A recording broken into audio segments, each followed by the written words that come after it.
Today is June 22nd, and this is William Michael of the Classical Liberal Arts Academy. Today I'd like to talk about what I think is unfortunately going to be a bit controversial. I know that it's going to challenge Catholic parents, but I think it's something that's necessary to talk about, and I'm going to admit before I get into this discussion that this might be disorganized and difficult to follow because it's sort of a raw thought that I've been thinking through, but I think it's important, and I'd like to start discussing it.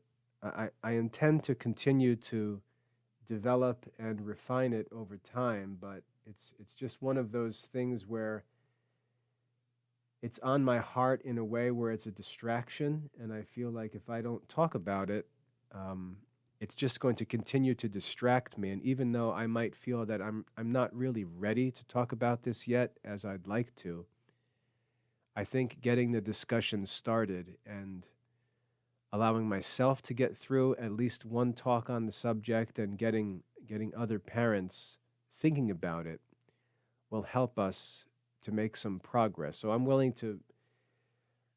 to make myself vulnerable for some criticism, which I really don't care about unless it's objective. But I think there's an important issue that we need to really wrestle with. And I know that Catholics will say all the right things on this subject, but they don't do it. We don't practice what we preach on this crucial issue in the Christian life. In the academy, I get contacts regularly from parents who want to know if they can study offline. They ask if there are books available, if there are printed materials available, and they say things like, we don't want our children to use computers, we don't want our children to work online or on the internet, we don't want our children exposed to quote-unquote screen time, and so on. I get these questions all the time. And I struggle to answer them because I don't agree with the principle that parents are speaking from.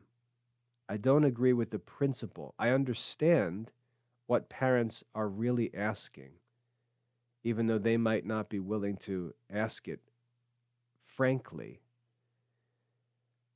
But I don't agree with this fundamental principle, and I think this is because of my background and my own personality and so on. I'm not going to talk explicitly about internet and online stuff because I don't believe that that's the actual problem. I believe that this is just one application of a principle that is the problem. And that's the controversial thing that I'd like to get into. The talk about screen time and the internet and being online and all that sort of stuff is not the problem. It's a symptom of the problem. And I try to be empathetic when I discuss these things. I try to be, compromising in a way where I understand the concerns and try to find a way to meet halfway. But at the same time, as a Catholic man and as a teacher, I feel that I don't want to allow a problem to go unaddressed. And that's what I'd like to talk about in this talk today. For parents who look at the Classical Liberal Arts Academy and they say, wow, this is amazing, the real classical Catholic curriculum and the culture that surrounds it is being recovered and restored in the 21st century. This is awesome. those parents who are realizing that are often coming from a place where they consider themselves to be old-fashioned, traditional, conservative, and so on. And when they look at the Classical Liberal Arts Academy, read the articles, listen to the talks, look at the curriculum, look at the courses that are available and the courses that are developing, they say, this is awesome. Real classical Catholic education is being restored. And then they look to me and they say, okay, this is the guy, William Michael, this is the guy who's been doing this work for 25 years now and is restoring this system of education and making it available to families all over the world. And as soon as they get done acknowledging those things, which I'm thankful for, they then begin to raise objections which contradict everything that they're looking at. Because this William Michael guy didn't learn these things the way that they imagine one needs to learn them. This William Michael guy who built the Classical Liberal Arts Academy went to a modern secular university. He wasn't locked into some private Catholic college where all of the ideas of worldly people are kept out. I was in a secular university when I was 18, 19, 20, through 25 years old or so. I was surrounded with non-Christians. I was surrounded with non-Christian resources. I took courses and studied non-Christian philosophers, read non-Christian books, on and on. And all of those things made me stronger and stronger and stronger. And I learned the truth even though I was being given resources to study and being influenced by teachers who personally held what I would argue is false. And I would never trade the experience I had as a university student with any other opportunity. My Catholic life, my spiritual mindedness was cultivated in that environment. And I would never seek any other environment. I look back to my college experience with gratitude. I consider my secular university to be my alma mater, the mother of my soul, my spiritual mother, even though it's a secular university, because I became a Christian in that place. At the same time, in all my classical studies and all my research and all the development of the studies that led to the formation of the Classical Liberal Arts Academy, I have used digital resources almost exclusively. One of the reasons was because most of the works that I needed to obtain and study were not available in print. And if they were available in print, I didn't have the money to be able to afford to buy all of these books. I needed to access dozens and dozens, even hundreds of books that would have cost me thousands and thousands of dollars, and I didn't have that money. And so from the time I was barely 20 years old, I've been studying digital resources and doing all of my research with digital tools the whole time. And so this Classical Liberal Arts Academy that's restoring classical Catholic education would never even exist. I can say that confidently. It would not even exist if those digital resources were not available for research. And I attribute all of the expertise that I've been able to attain to the benefits offered through all of the digital resources that are available to me. And not just the digital resources, not just the digital copies of books and things like that, but the ability to communicate digitally, emails that I was able to send, videos that I was able to watch, on and on and on, online databases of journals and books and all these things. There's no way that I would be able to develop the Classical Liberal Arts Academy unless all of these digital resources were available. There's just no way. And so I stand in 2023 with this mountain of digital resources that I've searched through, drawn things out of, collected, and made accessible to students who can now study the things that I've had to work to even find. They can study them now at almost no cost, 24 hours a day, from the time that they're little children. They have opportunities available to them that are historically unprecedented in terms of what resources are available. And again, not just resources for study, but personal resources, the ability to get help, the ability to ask questions, the ability to find other fellow students working on these things from families like theirs, and so on. The ability to engage with an online community and begin growing and learning from a young age. These are historically unprecedented opportunities. And yet, in spite of all that, in spite of the witness of the Classical Liberal Arts Academy itself, parents shrink back from this idea of studying through digital resources and engaging with online courses and making use of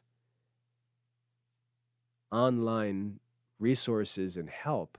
They shrink back and say, we don't want our children to have screen time. We don't want our children to study online. We don't want our children on the internet. And so they place this aversion to the internet and digital resources and things like screen time. Their aversion to these things is more important to them than all of the opportunities and benefits that are available to them. And personally, I think that's irrational. And I'd like to argue my case here. I don't doubt that people will disagree with me.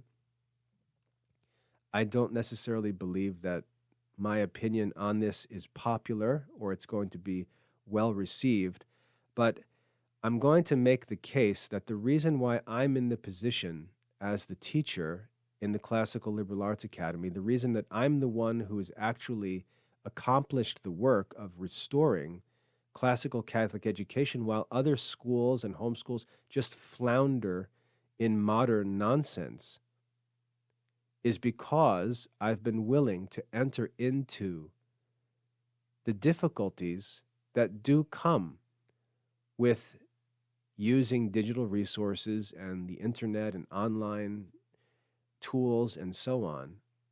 And I think it's a necessary step that we need to take in order to give our children the best education possible. And I'd like to, as I think about this myself and talk about it and sort of argue in my own head about it, I think one of the differences is that I grew up in a very difficult circumstance. I grew up in a working class family in central New Jersey where we didn't have any money and there was no emphasis on education in my family, no religion. And I was just sent to public school, and I played sports. And as a kid with no connections, no money, no real opportunities in life, I had to find ways to scratch and claw and make my own way. And this started when I was like 18 years old. But even as a kid, I was always forced to scrap and find ways to do things without resources. And through sports, and sports were my outlet as a kid because that was all that was available to me. I learned to not be afraid of challenges from opponents. In fact, that's what I loved about sports. What I loved about football or basketball or baseball was that every game was like a fight. It was a battle, and the better you got, the better the competition got, the more difficult the fight became. And the drive in that athletic context is to make yourself stronger and stronger so that you can take on better and better opponents, because that's how you win. That's how you win championships. That's what you earn awards for. You don't earn awards for keeping your uniform clean. And, as players, as athletes, we took pride in having the dirtiest, bloodiest, torn up uniforms because that showed you who did the most damage during the games. But sports taught us principles like no pain, no gain, pressure makes diamonds. And these principles toughened us and challenged us to constantly accept and seek out greater opponents, greater challenges. Even if we had to travel to other cities or other states to find opponents that could give us a run for our money, that's what drove us. We wanted to face the best challengers that we could, and the tougher it got, the more satisfying it was. The greater the stakes were, the greater the rewards were, and that drives a competitive athletic life. And it continues all the way up to the highest levels of Olympic gold medals and so on. And if you just think about the mindset of a competitive athlete, it's the exact opposite of the mindset of most Christians today. And this is the problem that I think we need to deal with, because I think that the Christian spirit in the modern world has been influenced by the modern world rather than it is influencing the modern world. It's losing the Christian mindset. I'm not saying Christianity, because Christianity is the truth and will always prevail, but Christian people don't necessarily live out the principles of Christianity.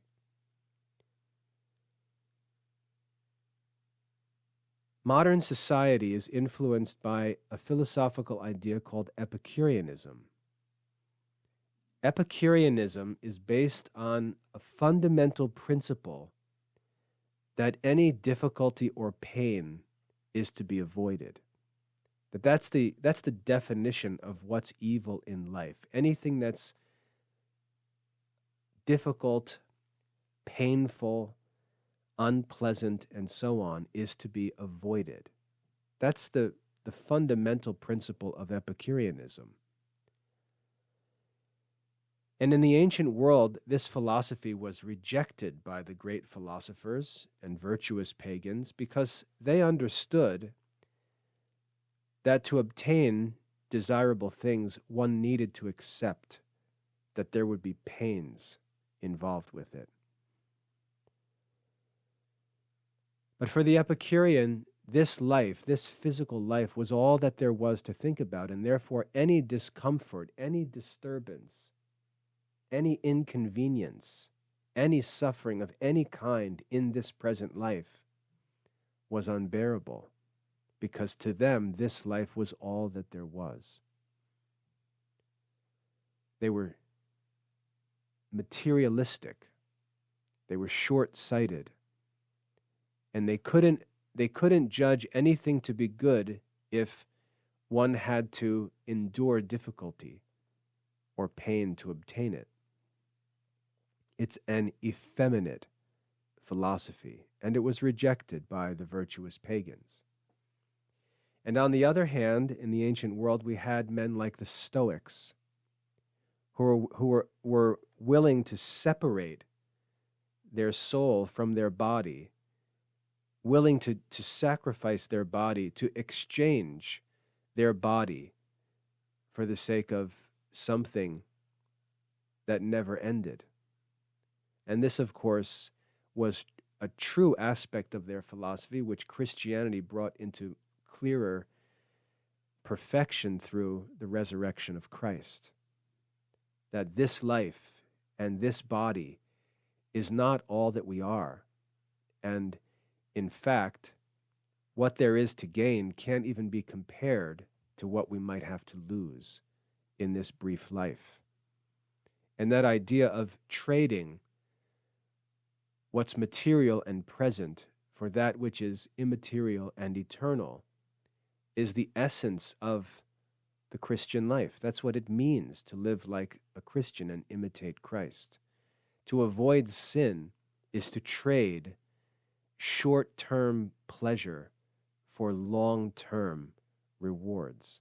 That's what it means to be righteous. That's what it is to be a Christian. Christ himself, who offered his life at 33 years of age, modeled this reality for us. And yet I think that Catholics that I talk to sound much more like Epicureans than Christians, or even Stoics, because any time that there's a difficulty, they imagine that this is some sort of proof that it's not the right way, because the right way is going to be a way that's free from any pain or inconvenience, any cost. And again, while I try to empathize and find solutions for Catholic parents, at the same time, I don't agree with them. I don't think they're being realistic about this battle that we have to fight and how difficult it is. If we go back to the Garden of Eden, I'd like to share a couple different illustrations and examples to try to clarify my thoughts. If we go back to the Garden of Eden, God made Adam and Eve and put them in a garden which is called a paradise of pleasure. He allowed them to freely eat anything in the garden except for one tree, except for one fruit, I should say. And God allowed the devil to be present in that paradise of pleasure. He didn't intend for Adam and Eve to live a trouble-free life. He didn't intend for them to face no difficulties. God created Adam and Eve in the midst of all of this pleasure, but left evil in the midst of the garden.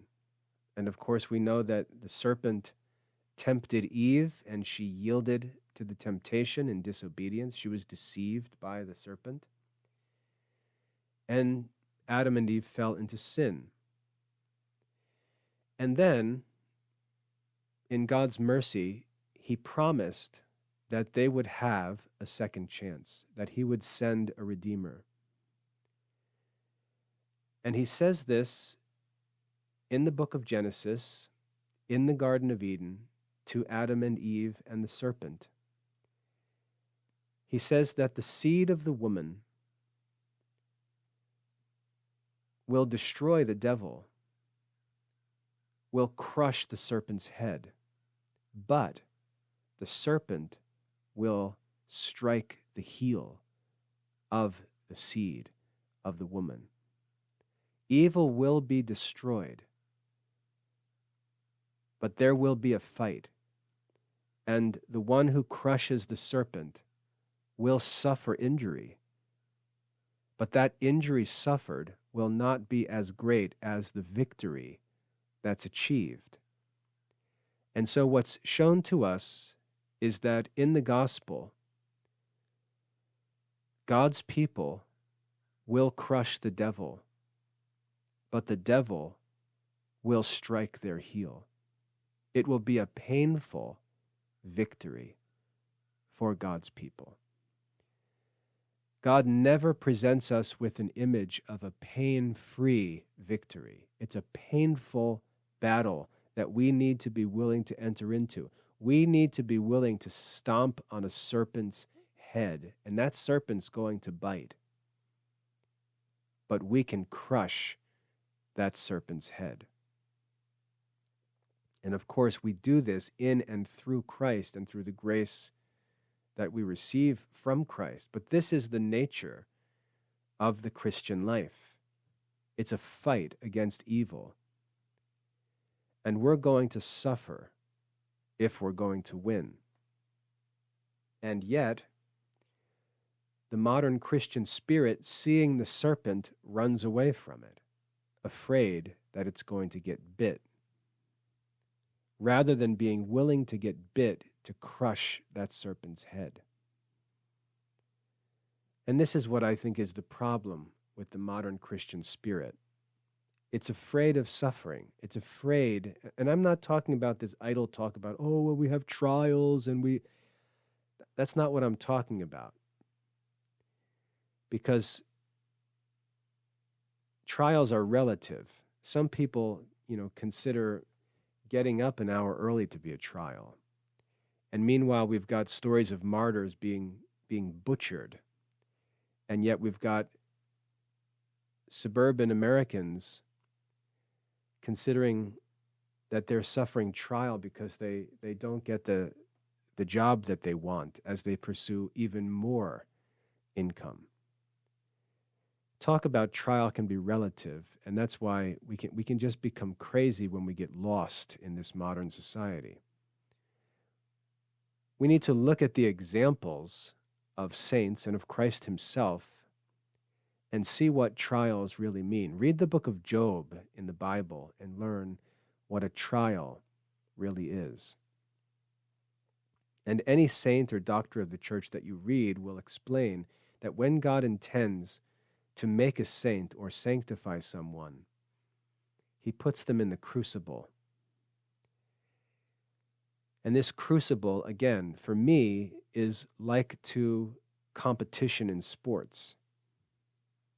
If you want to become a champion, you've got to enter into the greatest competition, and you've got to accept all of the challenges, all of the difficulty, the fact that there are going to be injuries, that there are going to be all kinds of pains that have to be suffered to win. But that feeling of victory outweighs all of the pains. And that's what drives the competitive athlete. And St. Paul in the New Testament taught us that we should have the mindset of the competitive athlete in the Christian life. That doesn't mean that Christians should become competitive athletes. It means that the competitive athletic life is a sign that shows us the nature of the Christian life. We should be living the Christian life, which is the real competition, not going intentionally into activities which are just signs of the real competition. In order to crush the devil's head, we have to be willing to get bit by the serpent. And if you saw a snake, you've got two options. Try to kill it or run away from it. And, in light of this illustration of the devil as a serpent, in order to kill it, you've got to get close to it. And you take a risk at getting struck by it. But that's how the contest goes. That's how all contests go. So we've got to be willing to enter into the presence of this serpent and accept the battle if we're going to win that battle. Now, when I say that, this is where things, I think, get confusing. When I say that, people will respond, Catholics will respond and say, whoa. We're never supposed to enter into an occasion of sin. We're never supposed to enter into an occasion of sin.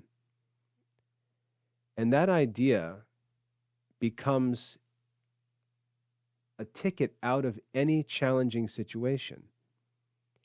It becomes a ticket out of the work of evangelization itself.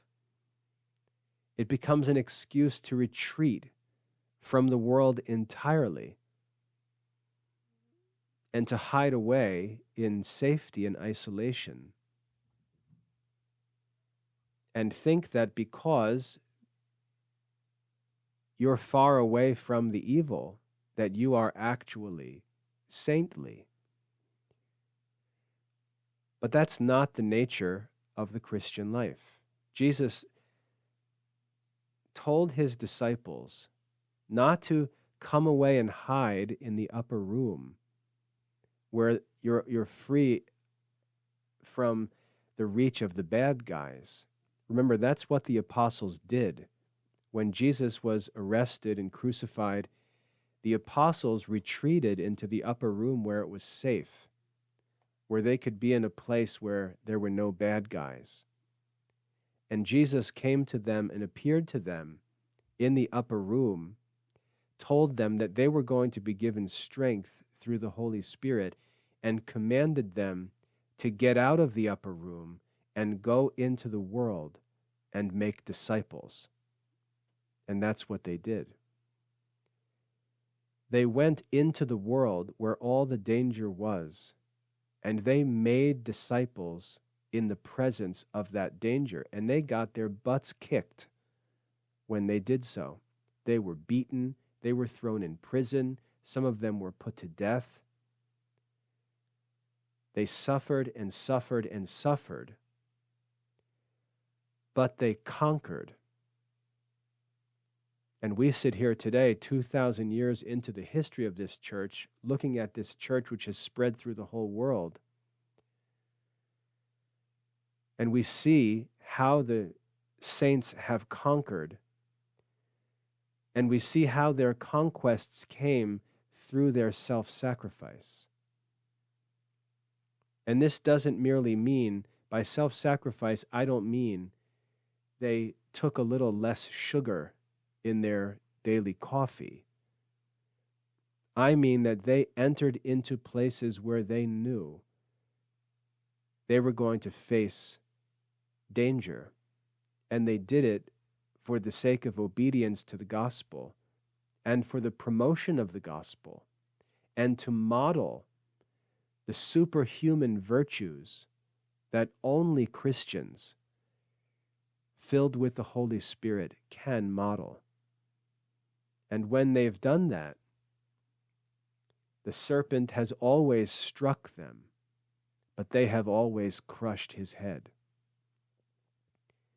Notice when Jesus says, "On this rock I will build my church, and the gates of hell will not prevail against it." In that illustration, the Christian church is attacking the gates. Hell is like a city being besieged, with an army smashing at its front gates, and it's trying to hold the gates shut. And Jesus says the gates of hell will not be able to prevail against his church. When he talks in the Gospels about the church, he says that it will start as something small and insignificant, like a mustard seed. But he says that it will grow and grow and grow until the branches of the tree fill the whole world and the birds nest in its branches. Jesus told us that the church, in its mission to evangelize the world and make disciples, he told us that it would be successful. But in order for it to achieve the work and the success that he's given it, individual Christians have to be willing to go out into the world and enter into that fight.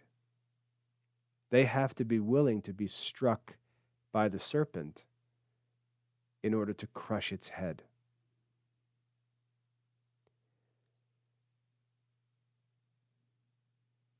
My question is, are we shrinking back not from occasions of sin?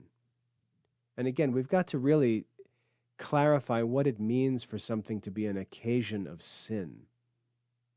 Are we shrinking back from the challenge of the Christian life and using this talk about occasions of sin as an excuse to simply avoid the difficulty of the Christian life, to simply avoid obedience, to pretend that an occasion of sin is simply a place where we might be tempted? Because if we redefine an occasion of sin to be a place where we might face temptation, then we need to hunker down in our basement. I don't even know if our basement would be safe because we might be tempted even there. There's an assumption of purity that's not true. There's an assumption of weakness that's not supposed to be true in the Christian. An occasion of sin is not a place where we might be tempted. It's a place where we will be tempted unnecessarily. And our choice to enter into it is motivated by a sinful desire. This is the difference between entering an occasion for sin and going into the world and making disciples. The difference is the intention.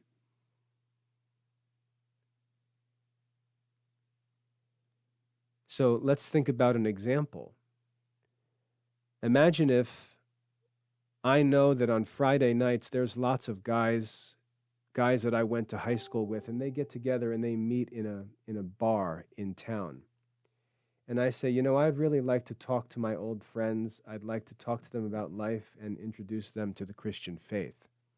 And the only time I can think of when they're together is on Friday nights at the bar. So, you know what? This Friday night, I'm going to take a ride over to the bar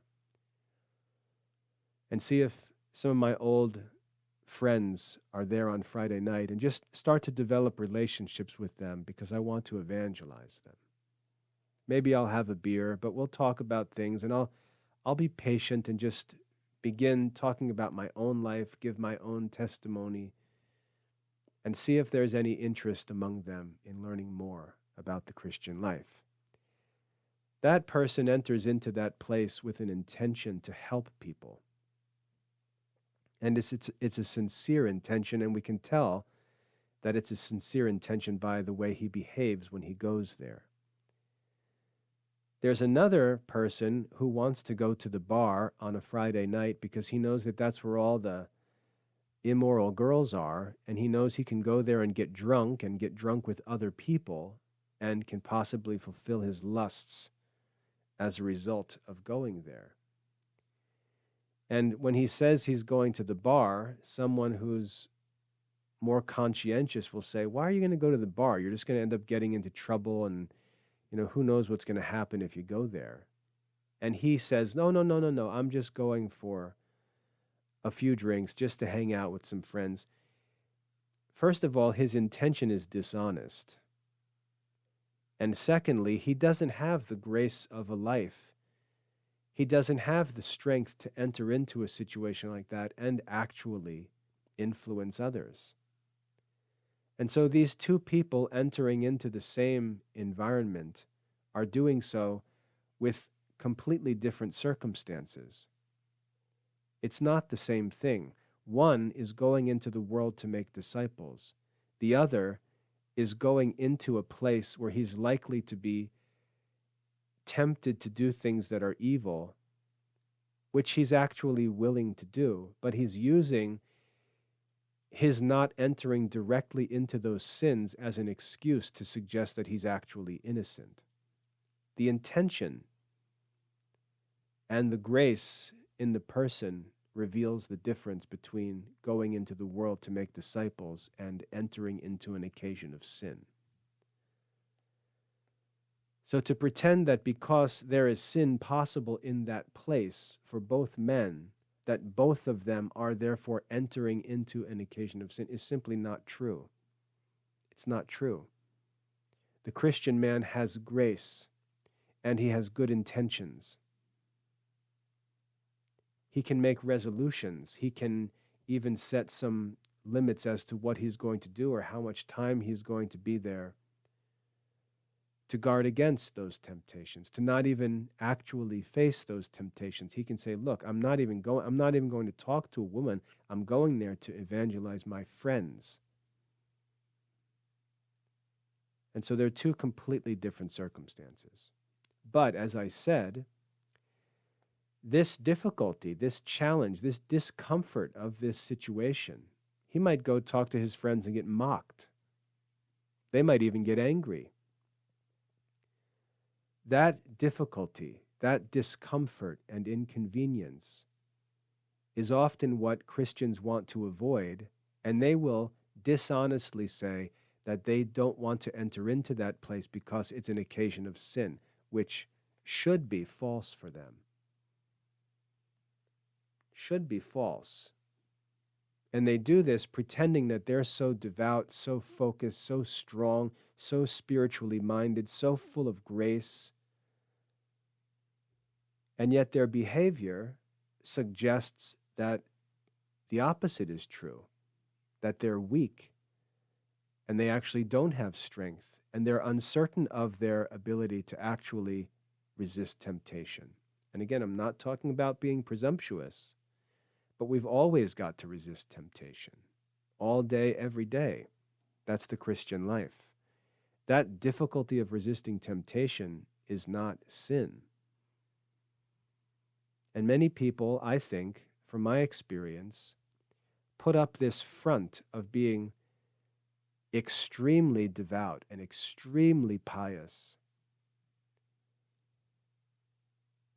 But it doesn't make any sense because they're afraid of things that really aren't even dangerous to the Christian life or Christian faith. And the lives of the saints don't necessarily support this idea that the holier you get, the more timid you become in the presence of unbelievers. In fact, it suggests the opposite.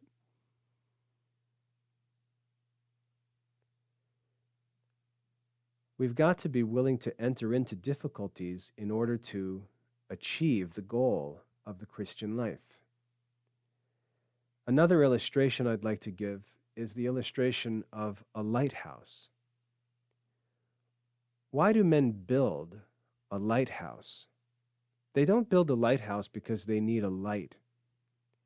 They don't build a lighthouse so on a crystal clear May evening there's a big shining light on the coast. That's not what a lighthouse is for. That could be done very easily. The lighthouse is built usually on a high, strong, rocky cape or piece of land that is right up against the shore in an important location, near to a harbor. And they build this giant stone tower, thick, strong, tall tower on the rock. And at the top of this tower, they install this giant light with this strong, indestructible glass. And we look at this lighthouse and we say, this is no mere night light. This has a different purpose. And the purpose of the lighthouse is to shine in the presence of the worst storms. That's what the lighthouse is for. The lighthouse is intended, it's designed and built to shine in the presence of the worst circumstances. It's supposed to show men who are stuck at sea in the midst of storms where they need to get, where the harbor is, so that they can continue to move forward to safety when conditions are terrible.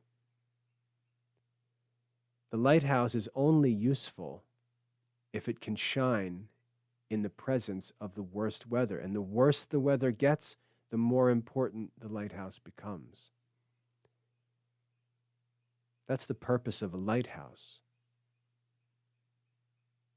And every time there's a storm, the lighthouse is put to a test. It's a light storm, fairly poor conditions, and the lighthouse stood and shone. And then another storm comes along that's worse.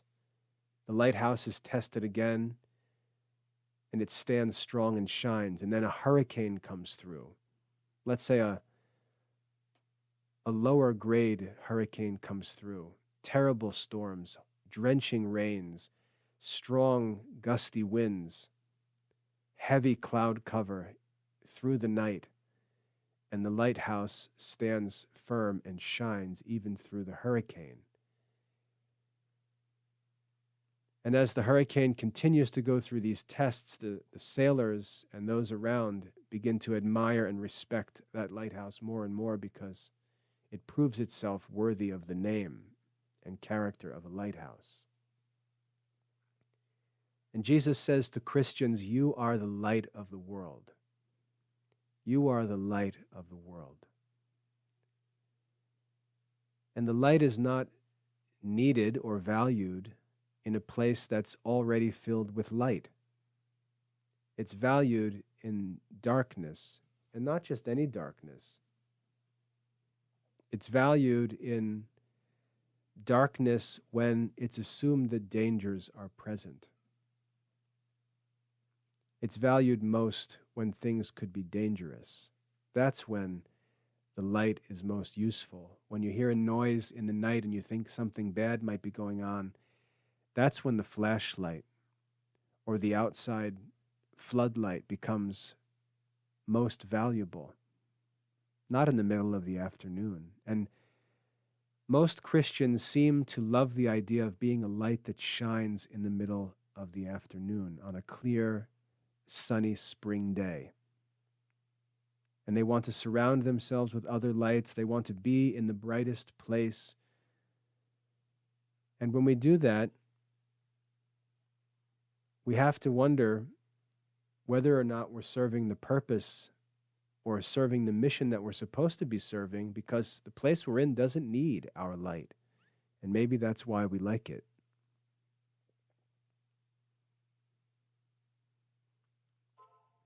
And I think this is a problem. And so now when we get into educating children, so let's get to the point here. When we get into educating children, we have children,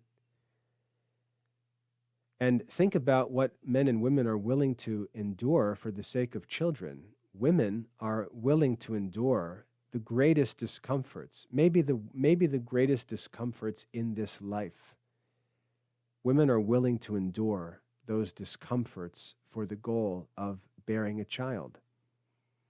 Women are willing to bear all of the discomforts and difficulties of nursing a child for the goal of seeing that baby grow into a healthy young child.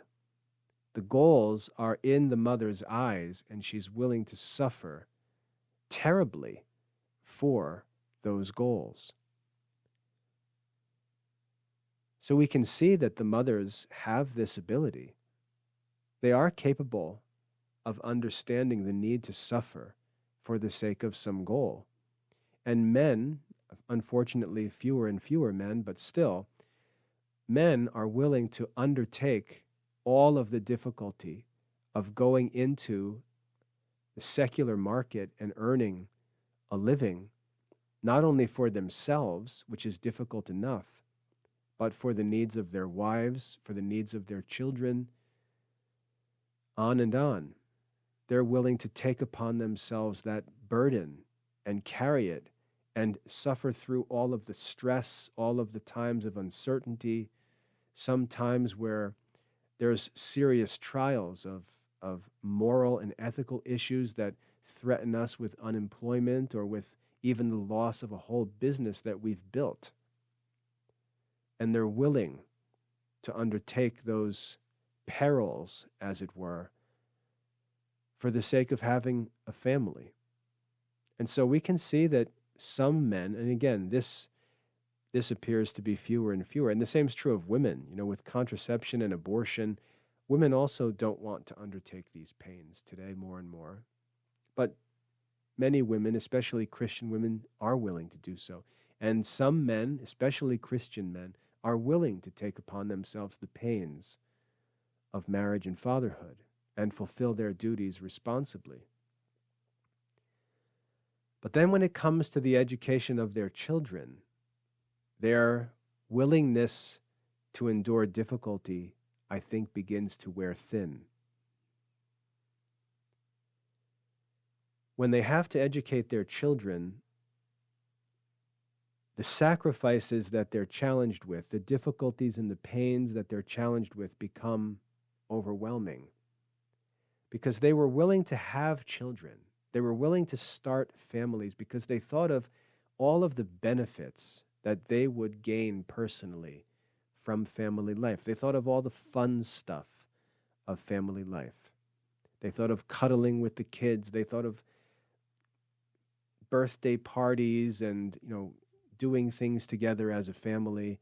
And all of those things are so pleasing that it's worth suffering for those experiences.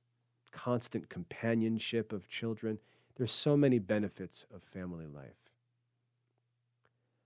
But then when it comes to the education of those children, and there are costs that need to be paid and pains that need to be undertaken for ends that they don't necessarily value so much, all of a sudden they begin to shrink back from difficulties in ways that they didn't do when they chose to start their families. And so when they find that in order to pursue some noble course with their children, they enter into some difficulty, some inconvenience, some unwanted distraction, etc., they shrink back from it.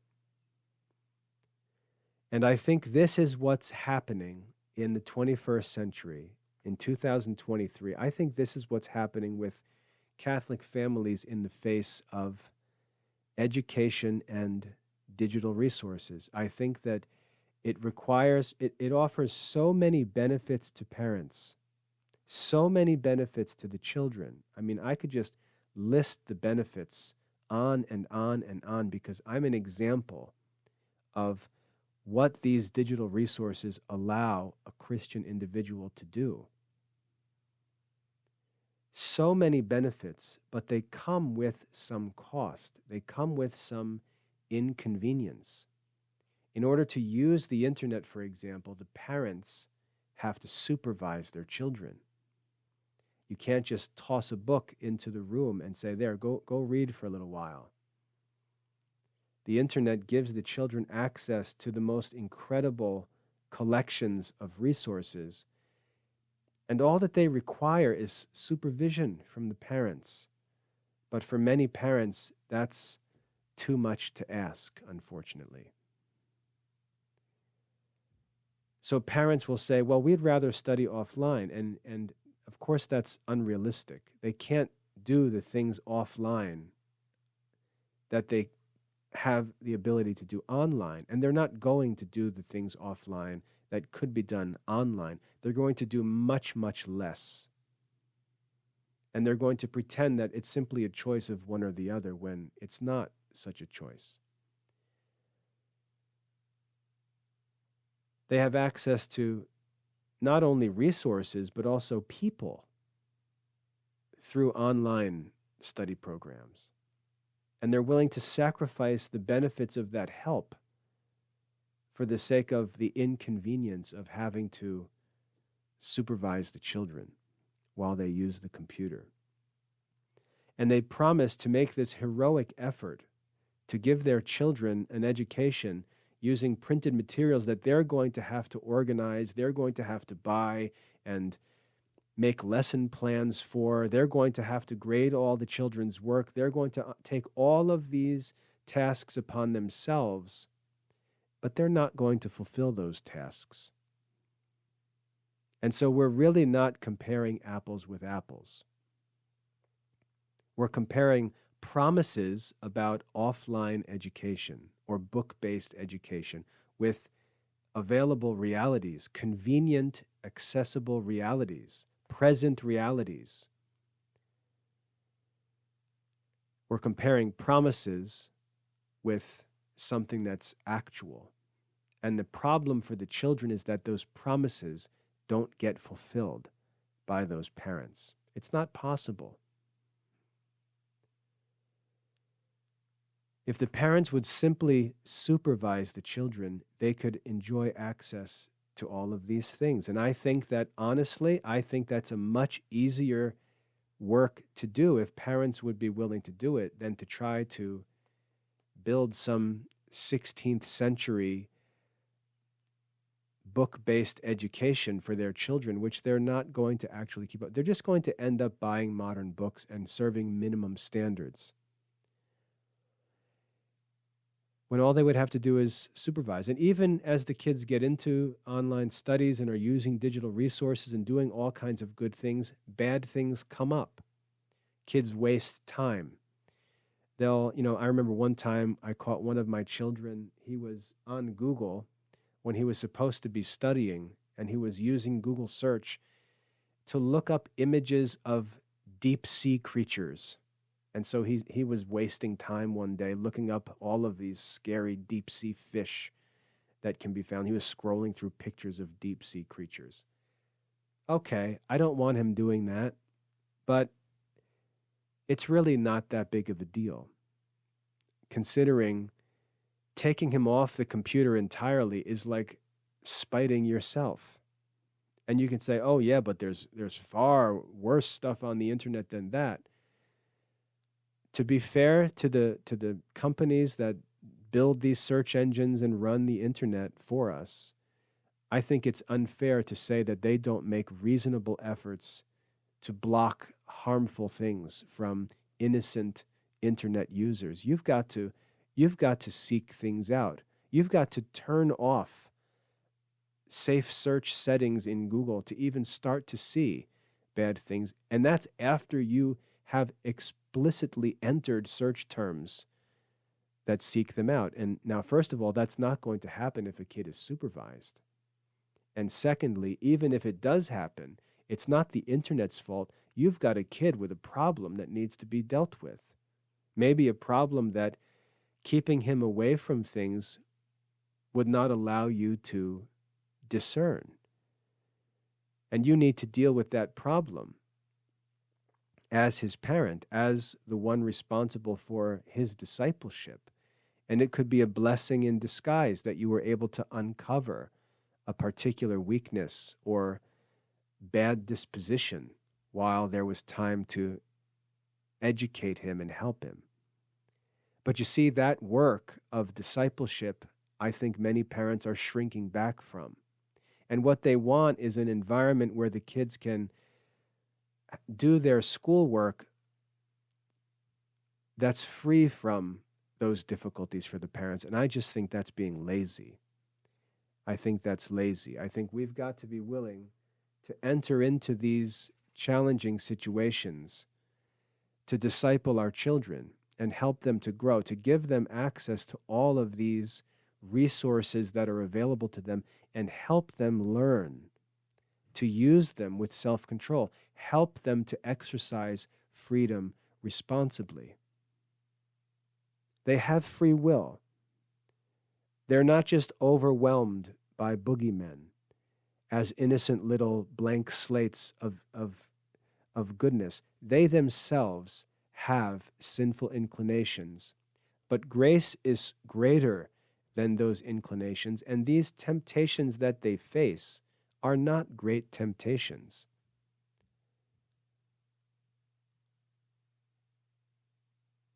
I believe that children, if we're patient with them and we help them and we teach them and we help them to understand that this is what it means to be a Christian. This is what it means to be a Christian.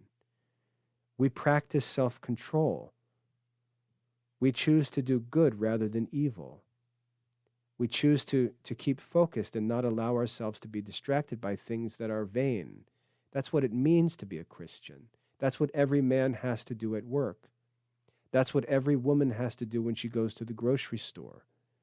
That's what all of us have to do anytime we go shopping for something online or searching for some important information. We've got to resist distractions and get our work done and stay focused. That's just normal Christian living. And sometimes when it's time for our children to begin learning that discipline, the parents say, this is too much for me. I can't bear this. I really can't handle this. I've got to supervise the kid. We've got to talk about this all the time. There's all these possible distractions for them, all these. That's discipleship. That's discipleship. And making it an all or nothing decision, I think, is just self-spiting. Because in order to save from that difficulty, which is just the work of discipleship, we're simultaneously cutting ourselves off from all of the beneficial resources that are available. If the internet was intrinsically evil, then it would be sinful for any Christian to be on the internet. You don't believe that. The Pope obviously doesn't believe that. I know the Dominicans don't believe that. Dominicans are all over the internet. Some of the most influential creators on social media are Catholics. We don't believe that the internet is intrinsically evil. There are distractions, there are temptations, but they're not people holding guns to our head. They're not people punching us in the face or threatening to harm us. These are relatively light temptations, and I honestly think we often overreact to them. And I know that some will disagree with me on this, but what I ask is, where do we get to see the results, long-term results of these different things? I think that parenting extends through life. I think kids, especially in our age, in our generation, I think kids are not going to have the wisdom or experience in our society to make the best choices when they're young adults. I think they're going to have to go through a good Christian raising as children and then go into independent adult life a little bit during, let's say, their early adult college years. I think they're going to choose things that are attractive to them, that they think could be good, even though their parents tell them that they're not good. I think they're going to have to test the water for themselves a little bit. They're going to learn some hard lessons because there's so much deception in our society today. But I don't think that that's necessarily evil. I think that's just natural and human. But I don't think it's going to overwhelm them. I think just like the prodigal son, they're going to see that these things are empty, and that's going to lead them to the final resolution that Christianity really is the truth and there's nothing else worth seeking in the world. I know that's what happened for me. I had access to any evil I wanted when I was a college student. And I dabbled a little, but I quickly realized that it's not worth it. I don't want these things. I didn't have a mother yelling at me to do this or do that. I didn't have other people telling me what I couldn't do. I was free to do anything I wanted. And after dabbling a little, I knew that I didn't want to do these things.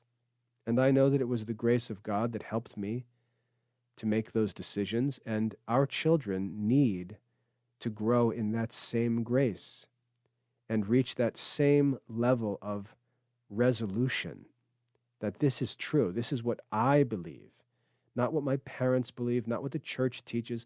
This is what I personally believe and am willing to sacrifice for. And I think that's going to take our kids more time today because I think the challenges are greater. And I think we need to be more patient. We need to realize that this is going to last into their 20s, maybe even into their 30s, and not be overly righteous. And the idea of being overly righteous is not some idea that I made up. It's a concept that's taught in sacred scripture. We're warned to not be overly righteous because we often go crazy like this. Think of the Jews. They were criticizing Jesus for details of the laws of Israel. And meanwhile, they were plotting to unjustly murder him. That's the sort of insanity that develops when we have unrealistic ideas about what it means to be holy. Jesus said to them, "You tithe mint and herb and yet swallow," or no, he said, "You strain out gnats and then swallow a whole camel." That's often the error that we get into. We're so worried about these minuscule little childish things that we're missing the whole point. And we end up swallowing the whole camel while we're trying to strain out gnats. That's an illustration Jesus taught us. I think we have to accept this challenge as Catholic parents. I think for the benefits that are available, we have to be willing to enter into this struggle and obtain for our kids the resources and help that they need to actually get a real Catholic education in the midst of very dark times. We have to make use of the resources that are available to us, and we have to help the children make use of the resources that are available to us. And that's much easier, actually. It's much easier than all of the crazy ideas we have that we're going to do everything ourselves and do everything this old-fashioned way, and we're simply not going to do it. I hear the parents saying it all the time, but they don't do it. They simply choose to retreat from the place where the fight needs to be fought. And they can sustain an appearance of success while the children are young. But you've just got this necessary battle always hanging over your head that you're going to have to deal with sometime, and they choose rather to leave the kids to deal with it themselves entirely when they turn 18, rather than introducing the kids to it and working to disciple them and helping them to learn to use it while they're under the influence of their Christian parents, so that when they are free, they've already had this discipline cultivated in them, and they've learned. Even if they've learned through some bad experiences, they've gotten that out of their system, and they're not inexperienced, awestruck little ones as they get into adult life. I think rather than avoid that challenge and just think like out of sight, out of mind, I think we have to realize that we have to help them actually enter into that challenge and work through it together so that they can enjoy all the benefits of those resources. Because listen, if your children go to college today, they're going to be on the internet for almost everything they do. Do you think it's good for them to start that from scratch as 19-year-olds? Or do you think it's good for them to learn how to handle those things and be disciplined in the use of them over time while they're younger? I don't think ignoring it is responsible. I think it's a cop-out of the challenge of parenting and education in our generation. So as for the academy, as much as I'd like to empathize with parents and say, oh yeah, you can study all of this offline and you can print these lessons and do everything, I don't believe that you can. I don't believe that you can, nor do I believe that you should. I think that there are other things you could do as a parent that would be easier and more effective in the long run than trying to hide from this challenge. I think you've got to be willing to enter into it and sacrifice to be a vigilant, helpful, discipling parent for the children and make all of these resources and benefits available to them by your own labor. That's what I think should be done. And in the long term, I think that that's what we're going to focus on in the Classical Liberal Arts Academy. And for parents who are not willing to do that work, I'm just going to say, we're not going to be able to help you. You can use our program if you wish. You can promise that you're going to do all of this stuff offline, but really, I don't think you're going to be able to do it. And I think if you would learn to use the online resources and use the help that's available through online communication, you would actually have the opportunity to give your children a real classical Catholic education. And if you don't choose to use those resources, I think you're going to spite yourself. It's difficult. The challenges are difficult. The challenges our kids face are difficult, and they're not going to go away just because we push them off for another 5 years. They're going to have to be dealt with at some point, and I think it's much wiser and much more loving if we allow our children to enter into these challenges while we're available to help them than just leave it for them to deal with on their own when they're out of sight. So that's what I wanted to share today. I think it's simply part of the challenge of the Christian life. And I want to encourage parents to realize that the difficulties that are faced, maybe the bad experiences here or there, the times the kids get themselves into a little trouble, I think the evil of these things is exaggerated. And I think the benefits that are to be gained from these resources and opportunities are worth having when the cost is simply the parents' need to supervise and disciple and help the children. By learning how to control and limit these things, there's a need to be responsible, but not to be ridiculous.